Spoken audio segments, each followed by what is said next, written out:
now done over social media. What's that? We're now talking out loud, we're tweeting out loud, we're posting out loud. This is not a quick fad that's going to go away like haircuts or baggy jeans, things like that. This is here to stay. So we have to learn how to embrace it, how to use it, to not only advance ourselves professionally, personally, and our football careers, but also protect ourselves. So, like I said, in the past, it used to be we would have a great conversation. I would either call you up on the phone, you have to walk onto a wall, pick it up, and we would be able to have a conversation. If I wasn't able to do that, I would have to wait the next day to see you face to face or go over to your house and have a conversation. Now, we tweet out loud. We send our things. Kind of a funny picture when you think about it, because these guys are more focused on the social media, on what they're saying they're doing, than actually doing it. Well, let's talk seriously about branding. Your brand is you. The greatest thing your parents gave you was their last name. You need to protect that. And everything that you hold to that dear. A brand is a name, term, design, symbol, or any feature that identifies one's product and distinct from others. What is your product? Is your game. Your product is your game. Your product is your personality, your person. You need to come up with a quality brand. How do I want my person to be projected to the rest of the world? Brand identity. Hopefully everybody knows who this is. Brand identity is how you want your brand to be recognized, how you express it, how you portray it. What does the public see about your brand? The brand identity, as we know with Jordan, reflects how you want others to see it, how companies, consumers, coaches, colleges, loan approvals, anybody you want, how do you want to be perceived in the real world? You are the CEO of your own brand. Congratulations, you are now the CEO of something, which means you are the chief person that's responsible for what you say, do, and act on social media.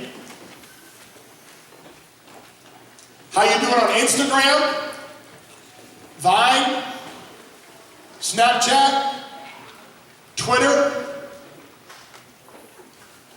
We all know, as a member of a team, that every time you take that field, you represent your family, your school, your community, and we take pride in that. You also represent the people that came before you on that program and future people, the people that are going to play after you. So when we take that football field and we wear that colored jersey and have that decals on our helmet, we know there's a sense of pride with that brand. Same thing happens with your social media. You need to treat your social media as you are on a pedestal, as that red icon is there, that red person represents, and everybody around you. So the same pride and respect that you have when you take that field, representing everything, you represent yourself when it comes to social media. Think before you post. So, I'm going to ask for a brave 2 volunteers. Who are 2 guys that are all about Twitter, all about their tweets? Raise your hand. Give me 2 guys that love on Twitter. Come on down. You got your phone with you? Bring it on down. Make room for it. Make room for it. Let's give him a hand.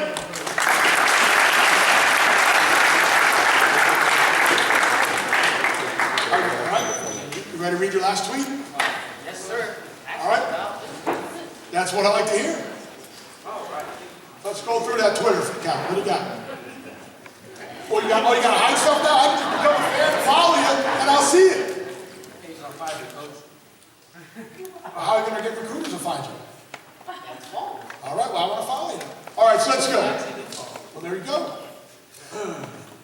At FBU Camp was a great experience today. Can't wait to get back. Ooh, Dad texted me. Can't wait to get back out there tomorrow and put in some more work. Exclamation! Exclamation! Fantastic. So that's something to be proud of today.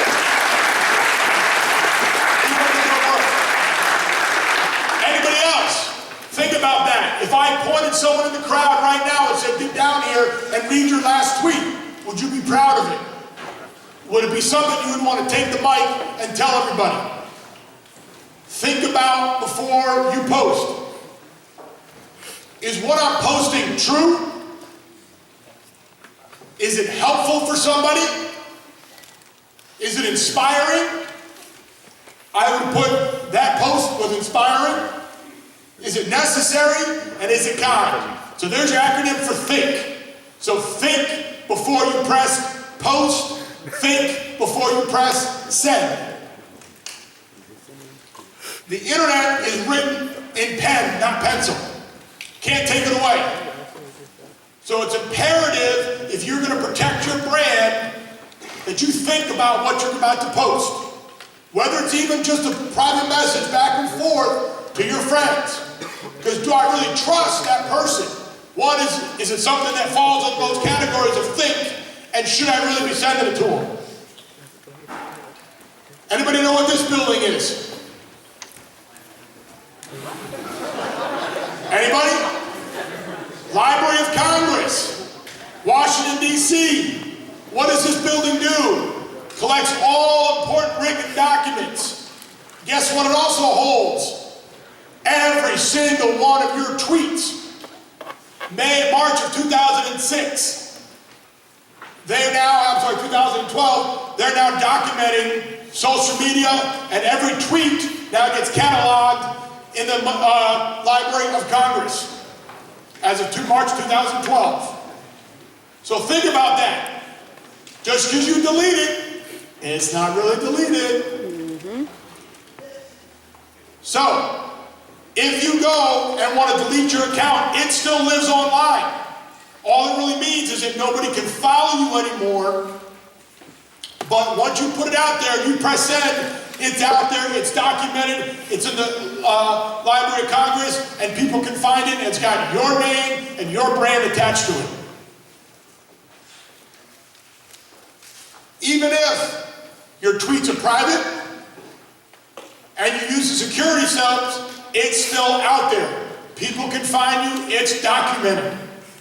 It's documented.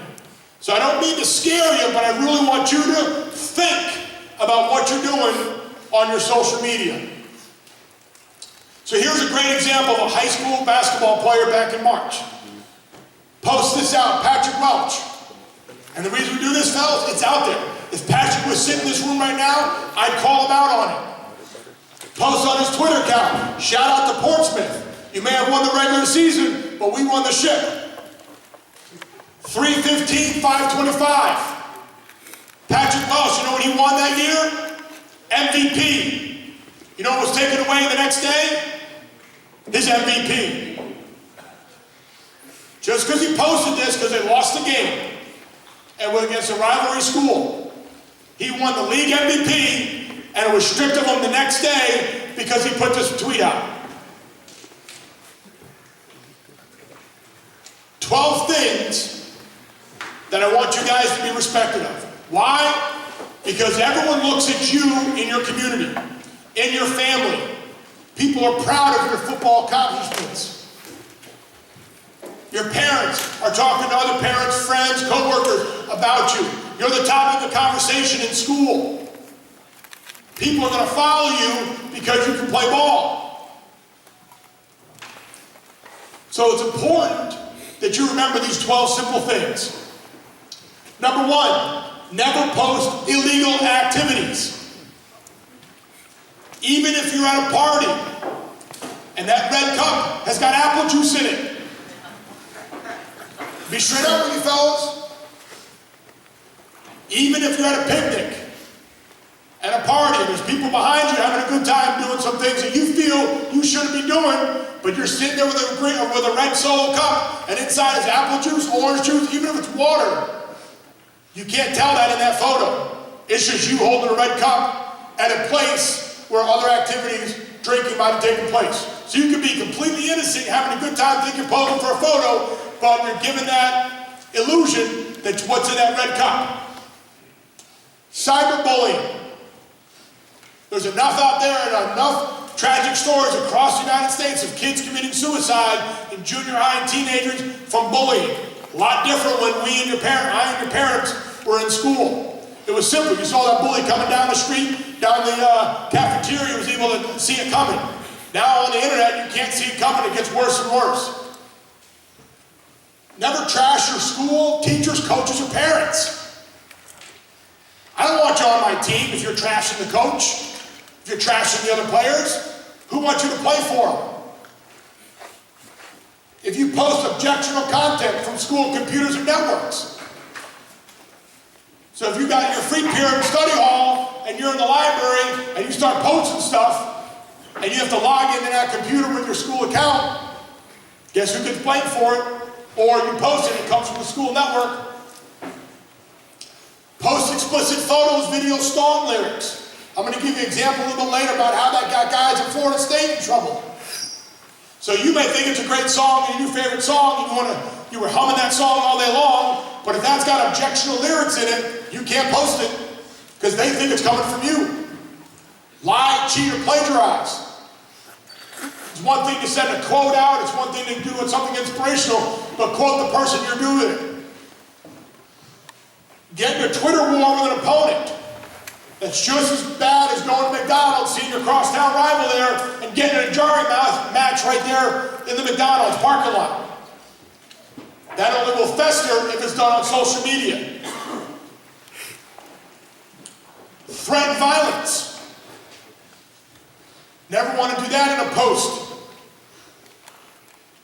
Can't tell you how many times you see guys holding guns, trying to look all bad and whatnot. Even if they're just playing around, part of a Halloween costume, you never know who's seeing that photo. Is it accurate or not accurate? Prime example, my cousin was an actor down in Hollywood. Had a couple poses from when he was an extra in the set, had that kind of gangster look to him, holding two guns, comes back after 4 years, wants to now be work the FBI as an accountant. They go, they find that picture. He had to explain to them, the producer of the movie said he was on to write a detailed note that saying that was props and was not a negative thing towards society or threatening action. But it slowed down his application process for the FBI. Never rely on the privacy settings. We just talked about that. Not all of them will work. Some we can find it. Even if you post it to me as a separate message, I can copy that and send it out to everybody. Never post when you're emotional. Take that deep breath. Don't let your emotions get the best of it before you press send. We never trash an opponent or a team. And last but not least, if you're familiar with MTV, don't get catfished. We laugh about it, but it happens, and as your popularity grows, and as you start to become more desirable from an athletic standpoint, people will come and find you and try to be with you. So here's some examples, not sure if everybody can read them, but these are pro athletes. Negative tweets. Again, they were sitting in this room right here, or sitting right along this chair, I'd call them out on this. So, calling people out, cyberbullying, all 12 things we just talked about, one of those is mentioned right here. So think before you post. School.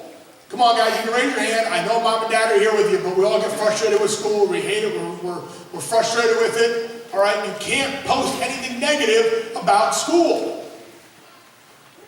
Can't badmouth a teacher. Can't be frustrated about an exam you had. I mean, you can a little bit about that, but nothing in a derogatory, negative way that can come back to you. Cardell Jones, backup for Ohio State, suspended. First of all, if you read this, I think he needs to stay in school and get to class, because his grammar's not 100% on this, and I know you're limited in characters, but, you know, seriously, look at that. Is that something your brand would be proud of, an Ohio State football player? regardless of whether you like the Buckeyes, that's embarrassing. He gets suspended for a couple games because of that tweet. So, I don't want to dwell on negativity. I want to warn you guys of what's out there so you can protect your brand. So, again, I'm the Vice President of Marketing and Communications for all of our All-American games. So from the U.S. Army game all the way down to our FBU. So I had our team research, and Mike Gulatowski is our social media guru. We went and called a bunch of different level schools, all the way from Division I down to Division III, basketball, football, volleyball, all different sports, and researched to put this presentation together for you. One of the striking things we got back, we had a good conversation with the assistant athletic director from SMU. Every student athlete, no matter what sport you play, before you step on campus during that fall semester, they have waiting for you an entire printout of all of your social media channels. They reviewed it already before you even got there to see if there's any things that are questionable. And then they would give you a proper class on social media etiquette, which is kind of what we're trying to do for you here. So imagine that. Imagine walking into a college, boom, there's a packet. Are you going to be proud of that packet? Or are you going to be embarrassed by some of those things that could be in there, in that packet?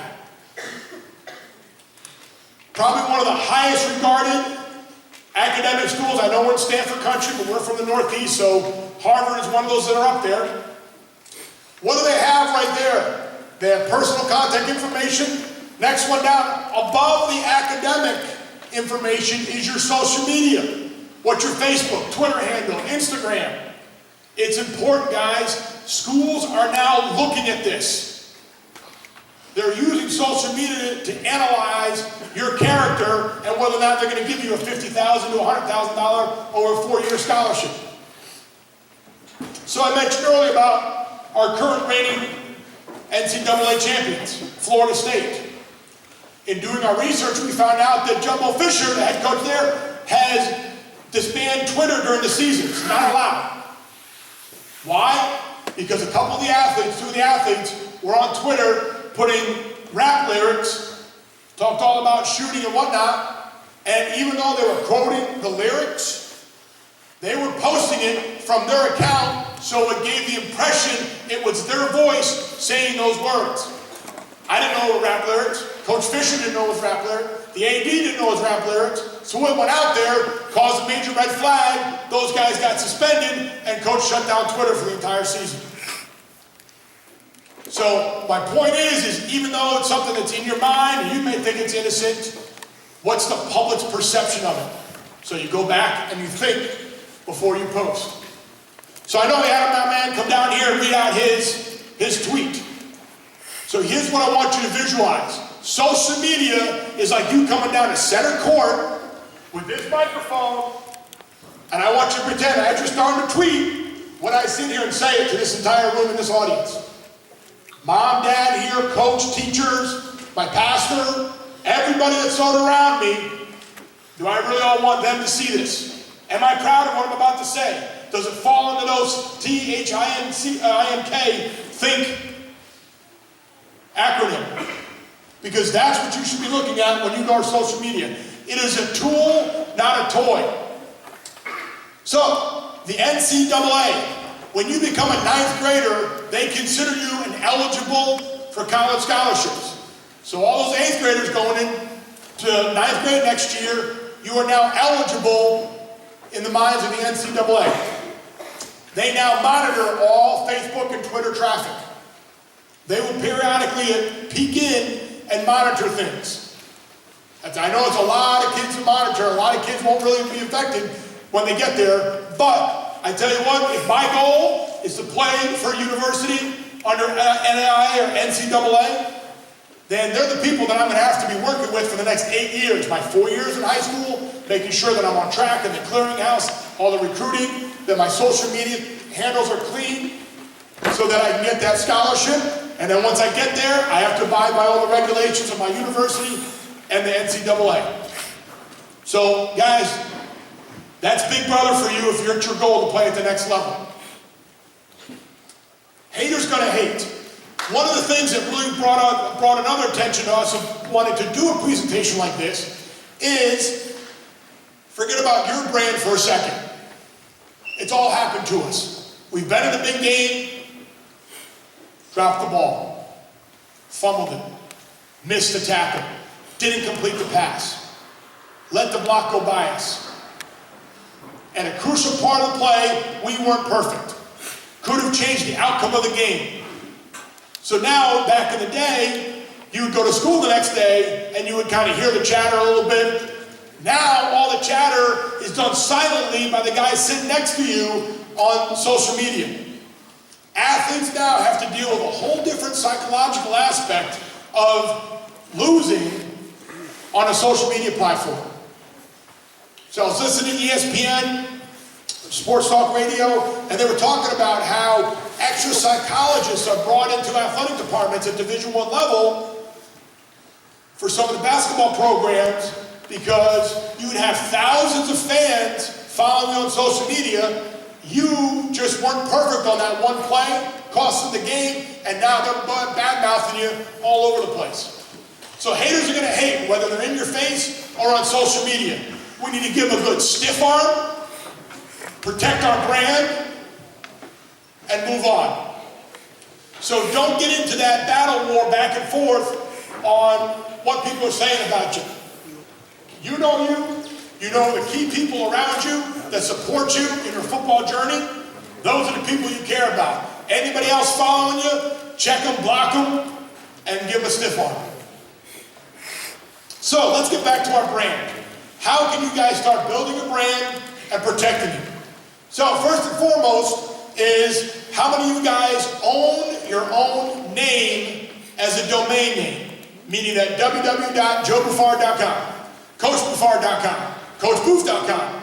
I own them all. All right? It costs about $10 to go buy your name as a web domain. Stockpile it, save it.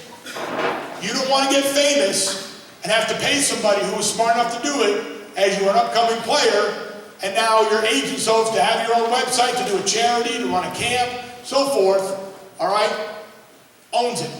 Costs $10, $15. Go to GoDaddy.com, buy your name, your full name, your middle name, spend $20 a year protecting your brand, so that someday, even if it's just sitting there and you own it, nobody else can do anything with it. I've done it already for my young kids, because you never know. Let's talk about some great ways to increase your brand on social media. So here's how we do it. Great Twitter handle name. How many of you guys actually have your full name as your Twitter handle? Not too many hands. Why? Well, when a coach goes to Google Kenneth McLennan, boom, what pops up? His Twitter handle. If he's searching for Kenneth Handel and big playmakers, it's not going to pop up. All right? So if you want to be recognized, use your proper name. How are people going to find you to recruit you? Second of all, what else did he do in here? Check out me on Huddle. I'm assuming a lot of guys have Huddle now and have access to your highlight films. Put it out there. Let people see you. So now if a coach was to Google Kenneth McLennan, this tweet would pop up maybe with his Huddle film. So it's all great to do. Nice photo of him and his Huddle and his film. If you guys were to go home tonight and Google social media and athletes, unfortunately you're going to see all the negative stuff that's going to pop up, all the bad stories. All right? Turn that around with your proper brand and make some great stories out of it. Be positive with your social media. It's going to help elevate you, your character in the community, and it's going to increase your followers. One of the great things we'll do, and Mike's fantastic social media, Mike as we call him, and our social media team, is they're fantastic at retweeting your content. So if you tweet us at Football University or FBU Experience, all right, here's his highlight film, trained at FBU, and we'll tweet it out to all our people. We've got coaches, college coaches, that follow our Twitter handle. They all can't be here based on their NCAA guidelines, but they're watching you here. They're watching photos on our Instagram, YouTube videos, and everything else. So if you tweet your huddle film and you mention at FBU Experience and you tag us in hashtag FBU Train, we will retweet it to everybody. Simple thing, right? You're going to get out to about close to 10,000 people with one little retweet. Another great thing, we saw one of our 2012 U.S. Army All-American players made his own app. You want to talk about branding? This is fantastic. There's a lot of great resources out there that can help build an app for little to nothing. So what did Dwight Williams do? Built an app, his cool contacts, guidance counselor, coach, principal, home and away GPS. Put his schedule in there with the links to that so you can go right where the game is and go find directions right to go watch him. Any news, his profile, his film, his social media handles, college interests, what am I looking for? What schools are looking at me, and his direct contact information. Free to download. Any coach could have all his information, and he would then push, hey, I got a game this week, we're playing at 7 o'clock against St. Mary's. Come see me play. I want to talk about a fantastic way to brand yourself to the next level. So guys, in closing, social media is a fantastic tool. And I say tool, not a toy. If you think and take away from some of the things we're doing here, I hope it's to scare you a little bit, but encourage you to go in a different direction and really capitalize on your social media and the numerous tools that are out there for you. All right, go buyyourname.com, full and nicknames. Gonna get 10, 15, 20 bucks tops. It's a worthwhile investment to keep it over and over again. Make sure you're visible on social media so coaches can find you. And make sure you think before you post. With that said, guys, I appreciate your attention. I hope this sunk in a little bit. Athletes, you guys go back to your classroom. Parents, we're going to stay right here, and we're going to tell you a little bit more about All-American